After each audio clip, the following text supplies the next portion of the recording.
जय माता की। पलंग के 4 पायों की तरह हमारी जन्म कुंडली के 12 भावों को 4 भागों में बांटा गया है। सोने का पाया, चांदी का पाया, ताम्र का पाया और लोहे का पाया। अगर आपकी जन्म कुंडली के अनुसार आपका जन्म इन पायों में से एक में हुआ है तो इसका प्रभाव आपके जीवन में कैसा होता है, इससे ये पता चलता है कि आप दुनिया में कैसा पैर लेकर आए हो। इसे पाया विचार कहते हैं। अब पता कैसे करें कि आपका जन्म किस पाए में हुआ है, तो वो जानकारी आपको अपनी जन्म कुंडली से ही मिलेगी। उसमें आपको अपनी चंद्रमा की स्थिति को देखना पड़ेगा कि चंद्रमा आपके किस भाव में स्थित है।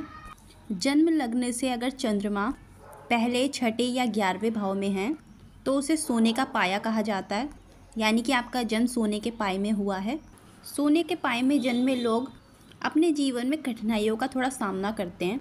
ऐसे लोग रोगों की चपेट में भी बहुत जल्दी आ जाते हैं। ऐसे लोगों के लिए कहा जाता है कि इन्हें सोने का दान करना चाहिए जितना इनका सामर्थ्य हो। सोने के पाए में जन्मे लोग हमेशा तनाव में रहते हैं और बेफालतू के खर्चे भी इन लोगों के बहुत होते हैं। परिवार में भी हमेशा झगड़े का माहौल रहता है इनके।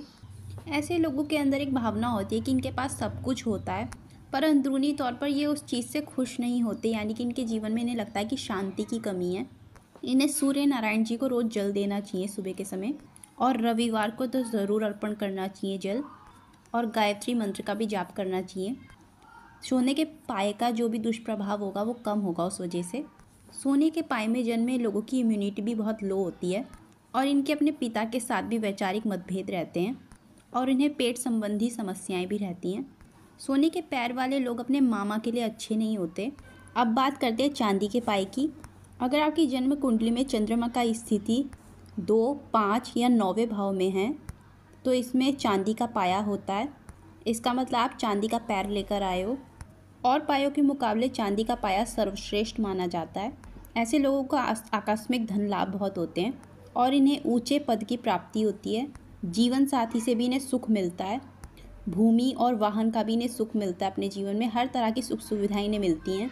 इन्होंने अपने जीवन के शुरुआती दौर में जितनी भी मेहनत की होती है उसका फल इन्हें धीरे धीरे मिलना शुरू हो जाता है। चांदी के पाए में जन्म लेने वाले लोग बहुत भाग्यशाली होते हैं, और ये खुद तो भाग्यशाली होते हैं, अपनी वजह से इनके परिवार भी सुख भोगता है। अपने परिवार के लिए भी लकी होते हैं। ये कम संघर्ष करके ही कामयाबी हासिल करते हैं।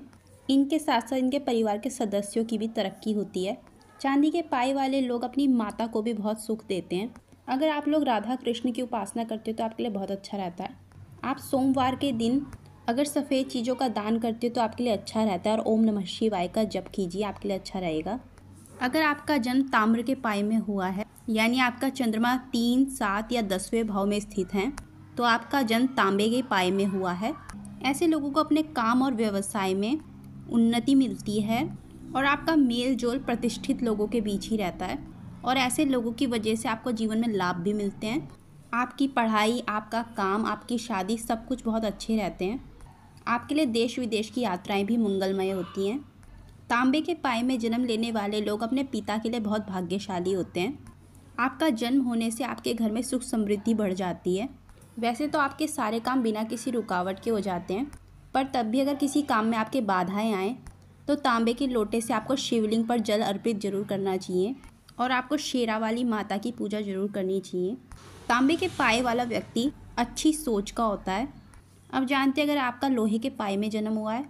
अगर आपका चंद्रमा 4, 8 या 12वें भाव में स्थित है तो आपका जन्म लोहे के पाए में हुआ है। ऐसे लोगों के जीवन में बहुत संघर्ष होता है और आर्थिक परेशानियों का भी सामना करना पड़ता है। ऐसे लोगों को शनिवार पे पीपल के पेड़ के नीचे सरसों के तेल का दिया जरूर जलाना चाहिए, शनिदेव को प्रसन्न करने के लिए। ऐसे लोगों को चोटें भी बहुत लगती रहती हैं, और ये जो भी काम करते हैं उसमें थोड़ी बाधाएं आती हैं।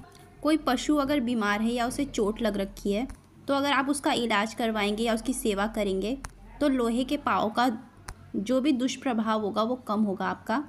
आप चाहें तो आप कुत्तों को भी भोजन करा सकते हैं। आप लोग अपने जीवन में मेहनत तो बहुत करते हो पर आपको फल नज़र नहीं आता उसका। ऐसे लोगों को जोड़ों के दर्द भी रहता है। तो ये थी जानकारी। अगर आपको वीडियो पसंद आई तो लाइक, शेयर, सब्सक्राइब जरूर करें। Thank you.